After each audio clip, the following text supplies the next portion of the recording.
જંગલમાંથી હત્યા કરેલી પરિણીતાની લાશ મળી આવી. શહેરા તાલુકાના ડુમેલાવના જંગલમાંથી પરિણીતાની હત્યા કરેલી લાશ મળી આવી. પોલીસ સ્થળ પર પહોંચી જરૂરી તપાસ હાથ ધરી. મૃતક પરિણીતા ગોધરા તાલુકાના કુંડલા ગામની હોવા સાથે 2 છોકરાની માતા. મહિલાની લાશ પાસે શ્રીફળ મળી આવવા સાથે તાંત્રિક વિધિ કરી હોવાનું લાગી રહ્યું. મૃતક મહિલા રંજના શરીરના ભાગે ઈજા હોવા સાથે લાશની પાસે લોહીના નિશાન.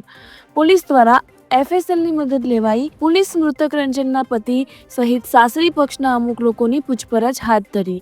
મરણ જનાર રંજન કેવળભાઈ પટેલના પિયર પક્ષ દ્વારા હત્યારાઓને કડક સજાની કરી માંગ. રિપોર્ટર પ્રિતેશ દરજી, પંચમહાલ. મારી બેના લગ્ન ગોધરાના કુંડલા ગામમાં થયા હતા. પટેલ રંજનબેન કેવળસિંહ, અને એમનો મર્ડર થઈ ગયું છે.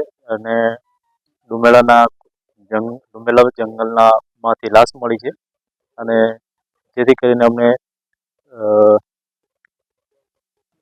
ન્યાય મળે એવી અપેક્ષા અમે રાખીએ છીએ. પટેલ સંજીવ કુમાર આરસિંહ મારું નામ.